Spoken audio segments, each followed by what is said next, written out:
Segunda Epístola do Apóstolo Paulo aos Tessalonicenses, capítulo 1, do versículo 1 ao versículo 12.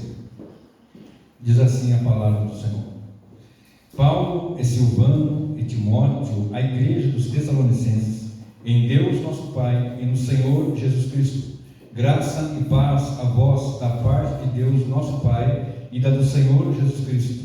Sempre devemos, irmãos, dar graças a Deus por vós, como é justo, porque a vossa fé cresce muitíssimo, e o amor de cada um de todos vós aumenta de uns para com os outros, de maneira que nós mesmos nos gloriamos de vós nas igrejas de Deus, por causa da vossa paciência e fé, e em todas as vossas perseguições e aflições que suportais, prova clara do justo juízo de Deus, para que sejais havidos por dignos do reino de Deus, pelo qual também padeceis.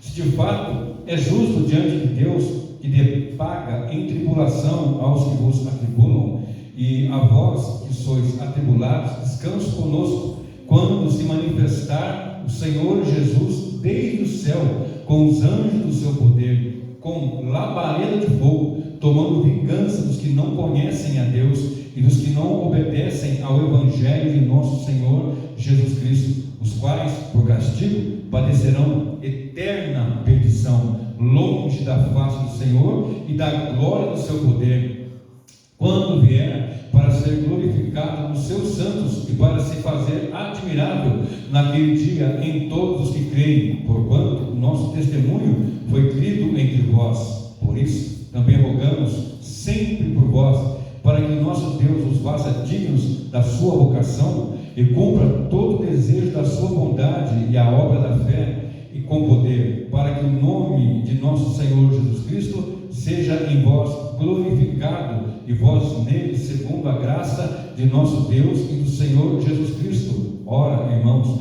rogamos pela vida do nosso Senhor Jesus Cristo e pela nossa reunião com Ele, que não vos movais facilmente no vosso entendimento, nem vos perturbeis, quer por Espírito, quer por palavra, quer por epístola, como de nós, como se o dia de Cristo já estivesse perto. Amém. Propositadamente, eu entrei no capítulo 2, versículo 1, 2, eu parei no 2, que vai ser a sequência do que eu vou pregar depois dessa mensagem de hoje. Irmãos, quando a Bíblia foi escrita, quando tivemos os 66 livros, o cânon fechado, não era dividido por capítulo, nem versículo, isso foi bem depois, esqueci agora qual certo. E ajuda muito, né? Diga de passagem, você pegar um livro, você tem hoje versículo, capítulo, os idiomas que você encontra, você tem todos eles divididinhos em capítulo, versículo, é muito mais fácil. E essa epístola, então, no capítulo 2, eu li, eu falei que até o 12, e de propósito eu fui até o versículo 2, porque eu vou falar sobre o anticristo, mas para que eu venha falar sobre o anticristo, eu tenho que dar uma base boa antes de algumas situações aqui. Não sei se vocês se recordam, no domingo passado, eu preguei sobre Marcos 13, falei sobre o sermão escatológico de Jesus em Marcos 13, e eu falei sobre o abominável da desolação, que Daniel falou, Jesus citando ele. E eu quero falar, mas só tenho que entrar aqui, para depois eu ir até o capítulo 2, entrar nesse capítulo 2 de fato, discorrer ali uma exposição, para falar desse personagem e do que vai acontecer quando ele se manifestar, quando é que ele vai se manifestar, quando Jesus voltará, o que ocorrerá. E então eu preciso estar passando isso para os irmãos, para dar conhecimento, contexto, firmeza, porque um pregador, um pastor local, como eu estou sendo aqui, a gente tem que ter sempre alinhado a mensagem.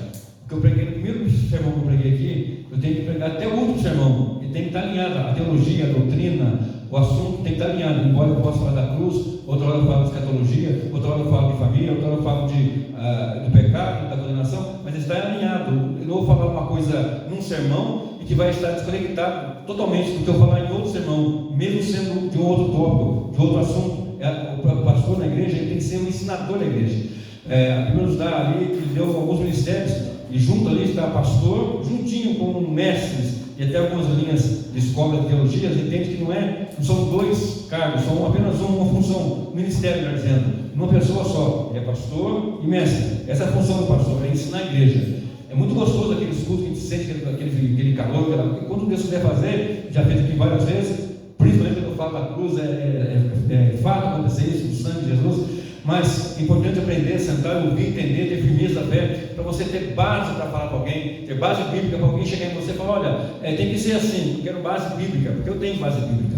Mas diz que vai ser assim, não, a Bíblia diz isso, eu fico sempre com a palavra, amém? Então, Paulo escreveu aos Tessalonicenses, você observa o versículo 1 que diz, Paulo, Silvano e Timóteo. Esse Silvano aqui, guarda isso, é o Silas, aquele Silas que estava lá com ele, lá em Filipos, que foram presos e apanharam, perto da meia-noite. Paulo e Silas, ou Paulo e Silvano, cantavam louvores a Deus. Olha, já aprendemos uma coisa, já aprendeu que o Silas e o Silvano são a mesma pessoa. Então, Paulo e Silas, Silvano e Timóteo, enviando uma segunda carta, e foi mais ou menos pertinho da primeira carta, entre 49 e 51 depois de Cristo. Quando eles escrevem essa carta, eles entregam essa carta para uma igreja que tinha algumas dificuldades na igreja, como tem dificuldades na igreja até hoje. Toda igreja tem dificuldade, todo tempo a igreja passa por dificuldades. E à medida que vamos aproximando, chegando perto do fim, à medida que o tempo do fim se aproxima, nós estamos no fim do fim, você vai ver que há uma grande dificuldade, há um grande mover de engano, de mentira, e eu vou falar isso aqui principalmente na próxima mensagem, sobre essa temática do engano, que está intrinsecamente ligada com o tempo do fim. Mesmo no tempo do fim, o Evangelho do Reino será pregado a todo mundo, a todos os agentes, então virá o fim, então o Evangelho vai continuar sendo pregado. Mas hoje, o irmão acabou de falar aqui da pregação de Paulo, cerca de 3 mil almas se renderam ao Senhor. E eu, quando ele falava, eu fiquei meditando, eu já prego há quantos e quantos anos, e é claro que eu não faço a conta, porque quem ganha alma por Jesus, quem ganhou alma de fato, foi Jesus. De Deus, o Pai deu para ele, as almas, mas eu e todo o ministério, eu não sei se as pessoas que se arrependeram chegam a esse montante, não sei, pode ser que sim, pode ser que não, eu não contei, olha, 4 de Jesus, 3, não, nunca contei isso, mas talvez em todo o ministério não tenha acontecido isso. Mesmo gravando no canal, eu sei que são alcançadas vidas de pessoas que já entraram em contato comigo, da Europa, da África, né, do Brasil, de vários lugares, mas eu não sei quantas delas se renderam aos pés do Senhor, né? Porque quem tem essa honra de salvação é Ele, a salvação pertence ao Senhor. Mas era assim, quando vai chegando o tempo do fim, a colheita está acabando, está findando a colheita, falta pouco fruto no plantio, na lavoura, né? Então, quando vai colher tomate no início da lavoura, muita caixa, muita carga, caminhões, mas no finalzinho vai diminuindo. E assim é com todo tipo de cultura de lavoura. Assim é no reino de Deus. A plantação está chegando ao fim. E Paulo então quer corrigir algumas coisas na igreja de Tessalônica. E ele foi pregar aqui na segunda viagem missionária, em Atos 17. Ele chega aqui pregando e anunciando. E houve muita perseguição contra Paulo. Os fariseus, os religiosos se levantaram de uma forma pesada contra Paulo. Ele sai então e deixa ali Timóteo e deixa Silas também. Ele vai, depois os irmãos se encontram com ele, vai para Atenas. Quando ele chega em Atenas, ele vê um altar preparado a Deus desconhecido. Depois os irmãos chegam a falar com ele. E houve essas ocasiões de realmente perseguições, de grandes aflições. Então Paulo está trazendo uma mensagem para eles aqui, um ensinamento para eles aqui, e algumas passagens, e alguns textos nós vamos discorrer aqui nesta noite. E Paulo então no primeiro capítulo, no primeiro versículo e no segundo, ele está saudando a igreja. Graça e paz da parte do Senhor Jesus Cristo, Deus Pai, nosso Senhor Jesus Cristo, tal. E quando chega no versículo 3, ele diz, até o 4, ele diz assim: sempre devemos, irmãos, dar graças por vós, a Deus por vós, como é justo que a vossa fé cresce muitíssimo, e o amor de cada um por todos vós aumenta de uns para com os outros. Ou seja, era uma igreja modelo, era uma igreja que tinha amor crescente, era uma igreja que o amor deles crescia um para com o outro. Não esperava apenas que o pastor fosse visitar. Eles vinham, observavam que se tivesse algum irmão que não apareceu no culto, ou não se reuniu naquela comunidade para adorar a Deus ao Senhor, eles tinham então o zelo de ir atrás, de orar, de buscar, de interceder, de estar juntos ali. Eles tinham essa responsabilidade, esse desejo. E a fé de vocês cresce muitíssimo. E o amor de cada um por todos, o amor de cada um de todos vós aumenta de uns para com os outros, de maneira que nós, ele, Paulo, Timóteo, Silas, os irmãos, de maneira que nós mesmos nos gloriamos de vós nas igrejas. Quando Paulo chegava nas regiões, pregando, anunciava, olha, lá em Tessalônica os irmãos estão muito bem, são amorosos, são pessoas que estão dedicadas na obra, são pessoas que não faltam culto, são pessoas que contribuem voluntariamente, são pessoas que têm amor, que têm zelo. É uma igreja modelo. Quer ver comigo? Volta lá no capítulo 1 agora, primeira epístola, vai. Primeira epístola do apóstolo Paulo, capítulo 1. A saudação é praticamente idêntica, né? Paulo e Silvano e Timóteo, a igreja dos Tessalonicenses, em Deus o Pai e nosso Senhor Jesus Cristo, graça e paz tenhais de Deus, nosso Pai, e do Senhor Jesus Cristo. Agora, versículo 2: sempre damos graças a Deus por vós, fazendo menção de vós em todas as nossas orações, lembrando-nos sem cessar da obra da vossa fé, do trabalho, do amor e da paciência, da esperança em nosso Senhor Jesus Cristo, diante de nosso Deus e Pai, sabendo, amados irmãos, que a vossa eleição é de Deus, porque o nosso Evangelho não foi a vós somente em palavras, mas também em poder, em Espírito Santo e em muita certeza, como bem sabeis quais fomos entre vós por amor de vós. E vós fostes feitos nossos imitadores do Senhor, recebendo a palavra em muita tribulação, com gozo do Espírito Santo, de maneira que fostes exemplo para todos os fiéis da Macedônia e da Caia, ou seja, até na região de Corinto, na Caia, onde Corinto era a capital. Era uma igreja que tinha vivacidade, que tinha graça de Deus, que tinha a presença de Deus, que tinha temor de Deus, que trabalhava. Paulo exalta aqui a fé e obra daqueles irmãos. Era uma igreja operosa. Isso que acontece hoje no lugar que é uma igreja viva, é isso que acontece no lugar que uma igreja é viva. A obra da fé, a fé e a obra também, não é só fé, porque a fé sem obra é morta. Então é fé e obras, e Paulo está exaltando isso de maneira que eles dão testemunho dessa igreja. Quando ele passa em Macedônia, na Caia, toda a região que ele passa, eles comentam: olha, tem uma igreja lá, a igreja dos Tessalonicenses, estão reunidos ali, adorando a Deus, cultuando ao Senhor, celebrando ao Senhor. Eles não têm medo de distância, não têm medo de espada, não têm medo da perseguição, e eles precisam saber, as pessoas têm que saber que ali é um povo assim, eles são exemplo. Eles aprenderam de nós, são exemplos, tomaram de nós o exemplo e o exemplo do Senhor Jesus, e estão fazendo a obra de Deus. É isso que tem que agir no meio de nós. Nós olharmos e vemos a obra de Deus crescendo. A liderança, eu sou um líder, eu tenho dois tipos de líder que eu reconheço, que eu entendo. Dois tipos de líder que existe. Existe o líder que diz vá e faça, e tem um líder que diz vamos fazer. Eu sou dessa linha do vamos fazer. Eu não apenas mando ir fazer, eu vou lá e faço junto, vamos juntos. Como ontem, por exemplo, vimos aqui limpar o fundo da igreja, estava ali com enxada na mão, com pá, limpando, ajeitando. Era a minha folga, vim na minha folga fazer isso. Ou seja, vá e faça, é uma liderança. Agora, vamos fazer, é outro tipo de liderança, porque as palavras, elas convencem, mas o exemplo arrasta. Essa é uma verdade.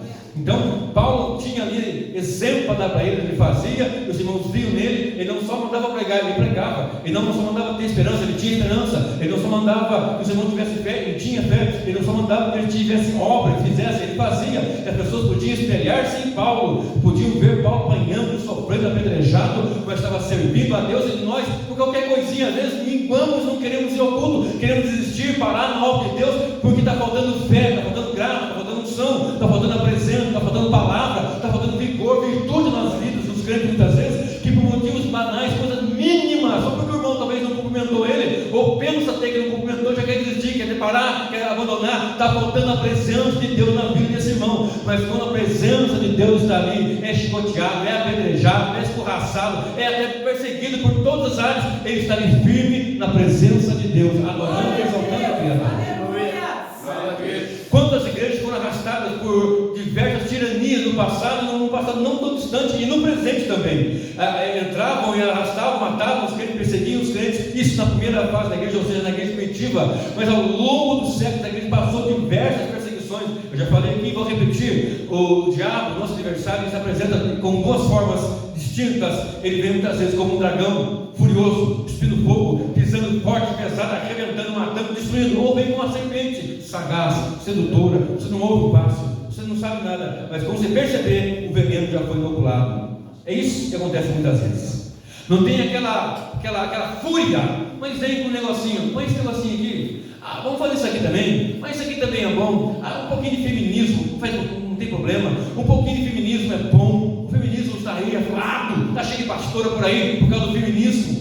Aí, não, mas a teologia, eu chamo de teoria da prosperidade, é bom ser apóstolo. Claro que é bom ser apóstolo. Deus nos abençoa, é Deus que dá para nós saúde, vigor, trabalho, etc. É claro que é bom, mas inverter os valores, que a cruz, o símbolo do cristão não é uma escada, é uma cruz. E quando eu chego no Senhor, eu desço aos pés dele. Eu não sou esse exaltado que nós somos, é de sair do pó do pecado, estar na presença dele, curvado aos pés dele. É isso, e as pessoas muitas vezes não entendem isso, e colocam uma coisa em outra como aquela sagacidade. Então Paulo começa a ensinar, a instruir a igreja. Vocês têm óculos, têm fé? E nós, olha aqui versículo 4, 2 Tessalonicenses agora, verso 4: de maneira que nós mesmos gloriamos de vós nas igrejas, por causa da vossa paciência e fé, e de todas as vossas perseguições e aflições que suportais.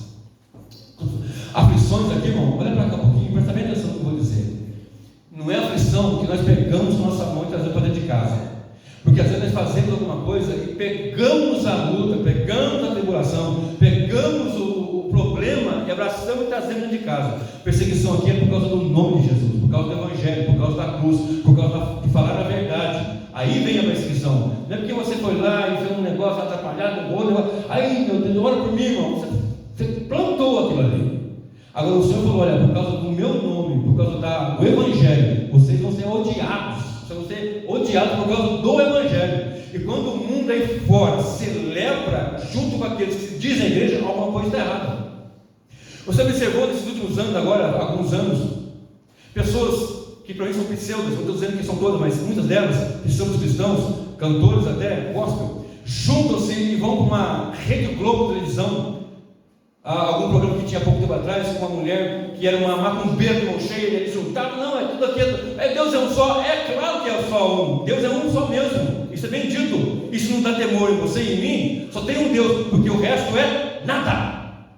O resto é pagão, o resto é mentira, o resto é engano, é ídolo, é nada, é morto. Só há um Deus. Aí querem juntar, o Deus do fulano, o Deus do Beltrano, todos os caminhos levam para o rio, todos os rios levam para o mar, perdão, todos os rios levam para o mar, é verdade, mas só Jesus Cristo leva para o Pai. Acabou, filho, não tem conversa. Não tem conversa. Essa é a palavra, esse é o Evangelho. Não, tem que fazer isso aqui, juntar com aquilo, lá juntar com aquilo. Não, negativo. Ou nós somos deliberadamente bíblicos, ou nós somos outra coisa qualquer que não é a igreja de Jesus. A igreja de Jesus está sendo preparada pelo Senhor, como Paulo diz, como uma noiva imaculada, pura, limpa, virgem, sem a mistura do mundanismo. E Paulo está instruindo aqui. Serve comigo o versículo 5. Bom, olha o versículo 4 como é que termina: em todas as vossas perseguições e aflições, vocês têm paciência, estão animados, porque vocês são de fato uma igreja modelo. E nós lemos no capítulo 1, versículo 6, que eles receberam a palavra em muita aflição. Agora, versículo 5 diz assim: isso que está acontecendo, as perseguições, etc., é prova clara, evidente, é uma evidência do juízo do justo, prova clara do justo juízo de Deus, para que sejais havidos por dignos do reino de Deus, pelo qual também padeceis. 2 vezes vai falar sobre dignidade do reino nesse capítulo, aqui no começo e lá no fim. Dignos do reino, dignos da vocação, ter dignidade da vocação. Ora, em Atos 11, 26 está escrito assim: e em Antioquia foi pela primeira vez os discípulos chamados de cristãos, pequenos cristos, seguidores de Cristo. Quando eu estou comprando, vendendo, trabalhando, estudando, vivendo a minha vida, eu sou um pequeno Cristo ou eu sou qualquer outra coisa diferente disso? As pessoas vão poder olhar para mim e dizer assim: esse também é um cristão. As pessoas vão poder olhar para a minha vida e para a sua vida e dizer: esse também é um cristão. Porque em Antioquia eles foram chamados pela primeira vez de cristãos, eram chamados de seguidores do caminho, da seita do Nazareno, eram essas as alcunhas que havia, tipo que estavam sobre os cristãos, os irmãos, até que eles viam que eles seguiam a Cristo, dava exemplo de Cristo, era um modelo de Cristo. Quando eu compro, eu pago como cristão. Quando eu vendo, eu faço uma vida justa como cristão. Quando eu vou trabalhar, eu trabalho decentemente como cristão. Quando eu ouço qualquer tipo de música, quando eu falo qualquer palavra, como cristão. Olha só, por causa disso, de ser servo de Deus, não é que isso não vai falhar, claro que falha, lógico, mas viver uma vida para a glória de Deus é isso. E aqui o versículo 5 diz: isso que está acontecendo nas perseguições, porque vocês estão servindo a Deus, é prova clara perseguições do justo juízo de Deus, para que sejais atraídos por digno do reino de Deus, pela qual também padeceis. Estou padecendo por causa do reino. Esse sofrer é por causa do reino. Se observar no versículo 4, Paulo não fala de esperança. Lá no capítulo 1, versículo 5, 6, fala de esperança. Mas aqui não está falando de esperança, fala de paciência, fala de fé, fala de coisas assim. E ele estava aqui meio esquisito, uma situação meio difícil. Porque olha, o que está acontecendo aí de perseguir vocês é prova clara do justo juízo de Deus. Porque vocês são dignos de ser chamados do reino de Deus. Se de fato é justo diante de Deus que pague com tribulação aos que vos atribulam. Paulo está dizendo o seguinte: esse que persegue a vocês injustamente vão receber o justo juízo de Deus. Esses que estão aí pisoteando, perseguindo, apanhando a vida de vocês por causa do evangelho, por causa do reino, é prova clara do justo juízo de Deus. Olha para mim agora aqui. Eu estou dizendo que esse sermão aqui é uma palavra anterior à que eu vou falar sobre o anticristo escatológico. Porque quando ele se manifestar, nós vamos ter perseguições absurdas no planeta. Quando esse homem se levantar, nós vamos ter perseguições das mais terríveis que vocês possam imaginar. A igreja lavada, remida, sangue pura vai existir até o último dia, mas debaixo de muito derramamento de sangue, debaixo de muita perseguição. Não vamos ter essa facilidade, a menos que façamos conforme o anticristo. Ele vai estar com o nome de anticristo, vai ter um nome, vai ter uma religião mundial, e vai ter que ser adorado ele, vai ter que ser adorado. As pessoas vão prestar a adoração a ele. Mas nós estamos aqui adorando apenas um Deus verdadeiro, sangue puro. Não vamos querer, a igreja do Senhor não vai querer, não vai sentir-se em paz com isso, porque nós servimos um Deus, adoramos um Deus. O que aconteceu ali foi apenas um aperitivo do que vai acontecer lá na frente. Foi apenas uma demonstração pequena, menor, do que vai acontecer doravante. Eu não disse agora há pouco, nós estamos no começo do fim, olha aí, no fim do fim. E o tempo que nós estamos vivendo agora é um tempo tenebroso, terrível. Você vê coisas absurdas acontecendo. Você vê coisas tenebrosas acontecendo, coisas que eu, que tenho 50 anos, 54 anos quase, eu não via isso daí quando eu era garoto, jovem, e estou vendo hoje. O jovem de hoje, tem muitos irmãos hoje, tem muita gente hoje que está na igreja, mas não sabe quem é ainda Jesus. De muitas igrejas por aí, tem muitas igrejas por aí, de outras placas, evidentemente, que não conhecem a Jesus, não sabem quem de fato Jesus é. Conhecem um outro evangelho, um outro Jesus, receberam uma outra palavra, uma outra coisa qualquer, porque é uma invenção daqui, uma invenção dali, uma invenção acolá, uma outra invenção aqui, mas não tem a verdade do evangelho, a plena verdade do evangelho. É curioso até saber que nós muitas vezes aceitamos as pessoas falar coisas, mas o que tem que é errado? O que tem que você observar duas coisas: heresia e erro. Nem todo erro é uma heresia. Toda heresia, é claro que é uma heresia, é um erro, evidente. Tem coisas que erram, não é heresia, mas estão introduzindo erros e acertando heresias. Estão abraçando o erro e estão abraçando a heresia. Aí você pega uma coisinha aqui, uma coisinha ali, uma coisinha aqui, uma coisinha ali, daqui a pouco virou outra coisa e não é a igreja do Senhor.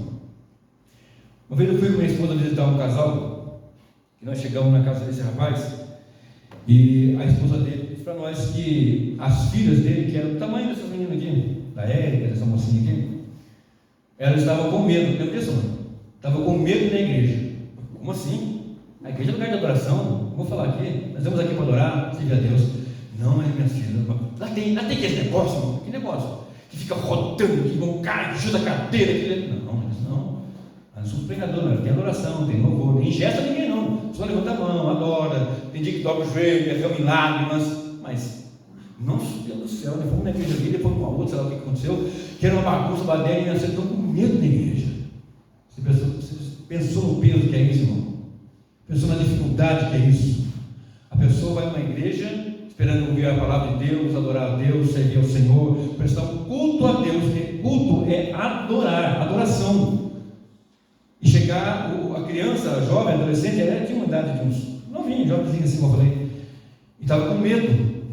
Imagina você chegar no lugar, eu já fui, igreja que eu falei, meu Deus, eu quero investir um dia, ir numa igreja, minha esposa estava começando um trabalho no bairro, eu sempre gostei de fazer amizade com os pastores das outras igrejas, etc e tal, para ter a comunhão, ter a amizade, fazer aquelas interações ali, interagir com os irmãos. E eu fui numa festa na igreja lá, quando eu cheguei, ele falou, eu não vou não. Ela esperta, já conhecia o caminho, nas pedras, falei, eu vou, não, eu não vou. Eu vou, acho que ela veio para o Malvinho. Aí eu fiquei lá, Jesus amado. Aí daqui a pouco, glória de misericórdia. E ela, meu Deus, você deu uma escapadinha, chamei no WhatsApp, amor do céu, me ajuda aqui, vem cá. Falei para você não ir? Falei para você não ir? Daqui a pouco, quando viu falando do carro, que ela não lembrou assim, que eu vi que ela falou. E ó, vazei. Imagina uma pessoa sem estrutura, sem conhecimento, sem uma firmeza, sem uma base bíblica chegar num lugar desse. Então é sério o que eu estou dizendo, é muito sério. Deus está preparando a você e a mim para um tempo muito difícil. Escuta o que eu estou dizendo. Eu sei que eu gostou daquela mensagem da gente, glória a Deus. Eu sei, é bom, é muito gostoso. Mas você tem que saber uma coisa: estão vindo tempos muito difíceis para a igreja. Estão se levantando pastores de tudo quanto é tipo, gente ensinando tudo quanto é coisa, inversão de valores há muito tempo. Pessoas dizendo que a Bíblia condena, não é bem assim, tem que reinterpretar a Bíblia. Temos que fazer uma nova leitura da Bíblia. Não, isso não é pecado.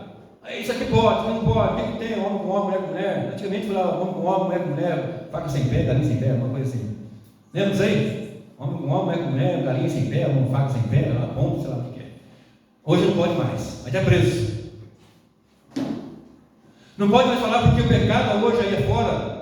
Você sabia que tem os satanistas querendo processar nós, pastores, porque estão falando que Satanás é Satanás, e que a Bíblia diz isso, só que eles adoram Satanás?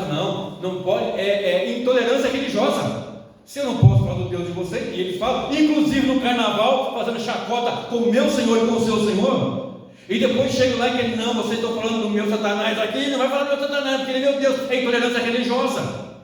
E se nós falarmos do preso, eu vou preso, meu irmão, mas vou dizer, Satanás é a treva mesmo, e o Salvador é Jesus Cristo, e ponto, acabou. Não é de preso, não.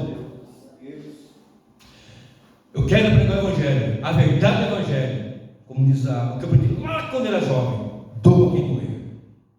Porque a verdade é o quê? Pecado é pecado. Existe sim, pecadinho e pecadão. Não tem essa conversa não. Existe pecados menores e pecados maiores. Outro dia eu prego sobre isso aqui, né? Inclusive há grau de condenação, também há grau de premiação. Outro dia eu prego e falo sobre isso aqui. Vão lá comigo para eu conseguir fechar aqui. Vocês vão ser perseguidos, e isso aí é prova clara do que Deus vai fazer. Justo juízo. Verso 7. Verso 6. Se de fato é justo diante de Deus que dê paga tribulação aos que vos atribulam, e a vós que sois atribulados, descanso conosco, com quem? Com os apóstolos, com os servos do Senhor dele. Quando se manifestar o Senhor Jesus desde o céu, com os anjos do seu poder. Olha aqui para mim, olha para cá agora. Então, vocês vão ser perseguidos, estão sofrendo, né? De Paulo. E agora estamos passando por umas dificuldades teológicas, doutrinárias em muitos lugares. Há uma inversão terrível de valores e vai chegar um momento que não vamos ter a facilidade que nós estamos tendo de proclamar o Evangelho e pregar, porque vai se levantar o homem do pecado, o homem da perdição, o iníquo. E quando ele se levantar, ele vai criar uma religião única, e nós não vamos poder falar com a liberdade que estamos falando do Evangelho de Jesus Cristo. Ouça bem isso. Lembra da parábola das 10 virgens? Que 5 eram prudentes e tinham azeite na reserva? O que me chama a atenção naquela parábola de Mateus 25 é que todas elas dormiram, todas as pessoas dormiram. Mas à meia-noite ouviu-se uma voz, aí veio o noivo. Então elas se levantam. Ali não era noiva, a virgem era uma dama de companhia. Tipologia da igreja. A noiva é noiva, mas ali uma tipologia da igreja. O noivo não ia casar com 10 mulheres, era uma noiva. Mas aquelas moças ali, damas de honra, de companhia ali, elas dormiram, todas elas. Só que delas 5 tinham azeite na reserva. E entraram com o noivo. E foram celebrar com a noiva. E as outras 5 disseram, dá-nos o seu azeite. Não é tio, filho. Vai faltar para nós e para vocês. Vão comprar. E elas foram comprar. Aqui chama atenção demais para mim. Porque elas tinham recursos para comprar. E por que não compraram? Porque foram negligentes, foram nécias. Você tem recurso hoje. Hoje você pode orar. Hoje você pode adorar, você pode congregar, você pode buscar Deus, você pode passar pelas águas, você pode participar da ceia, você pode servir a Deus. Então use o recurso hoje, porque vai chegar um tempo que a porta vai fechar. Quem tem azeite tem, quem não tem, já era. Está entendendo? Eu não vou cansado, esqueça o cansaço e venha adorar a Deus. Ah, não vou não porque está frio, vem com frio e tudo. Ah, não vou não porque está calor, venha com calor. Ah, eu não vou.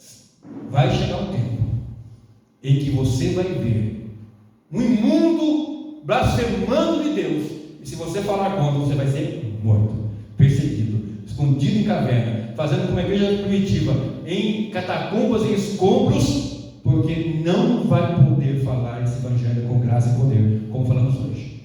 Porém, Paulo diz assim: quando se manifestar, olha só, verso 7, e a vós que sois atribulados, descanse conosco quando se manifestar o Senhor Jesus desde o céu com os anjos do seu poder. Vai chegar um momento, a besta e o falso profeta, as duas bestas, eu vou falar lá de Apocalipse 13, fica tranquilo que eu vou falar sobre elas todas, tiver com domínio, com poder, atuando, matando, perseguindo, destruindo, arrebentando com o meio mundo, Cristo se manifesta com os anjos do seu poder. A maior perseguição que tiver, a maior aflição que tiver, a maior angústia que tiver, lembra da mensagem de domingo passado, Marcos 13?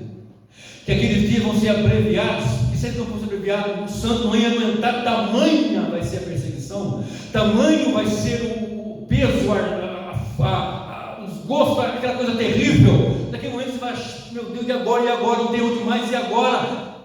Vai soar a trombeta, a última trombeta vai soar, e o Senhor vai se manifestar no céu com grande poder e glória, com os anjos do seu poder, e Ele virá e vai fazer com o anticristo, que eu vou falar na mensagem de domingo que vem. Vou falar agora aqui, que eu não vou dar esse spoiler para vocês, vou deixar para domingo que vem. Agora vem comigo, verso 7, verso 6 e 9. O Senhor Jesus se manifestou com o anjo do seu poder, com labareda de fogo, tomando vingança dos que não conhecem a Deus e dos que não obedecem ao Evangelho de nosso Senhor Jesus Cristo.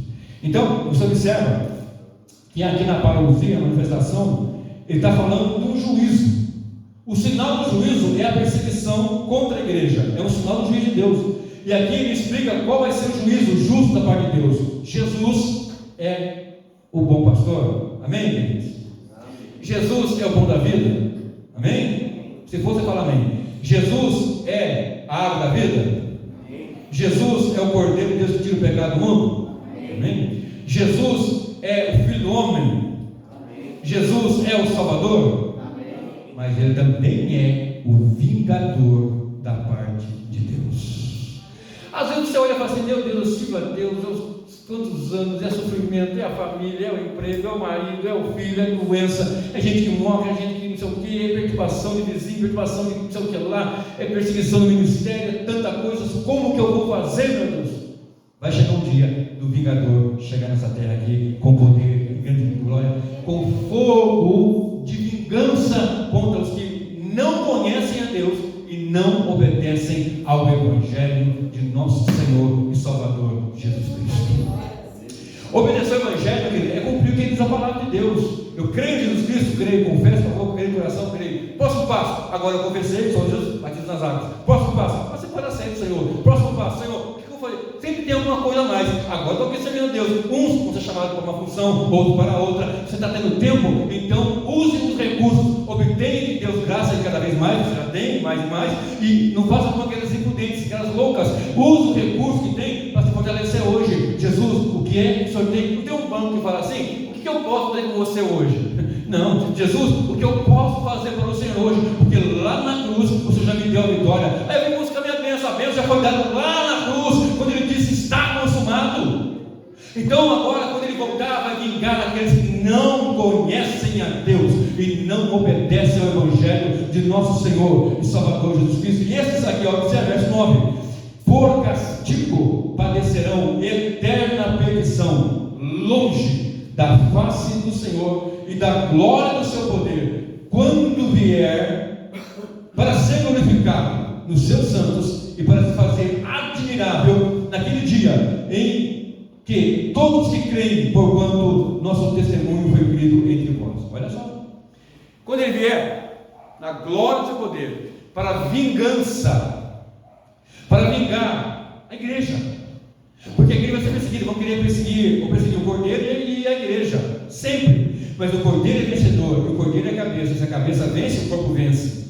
Se o cordeiro, que é a cabeça da igreja, e o corpo somos nós, é evidente que não vamos padecer, é evidente que vamos vencer.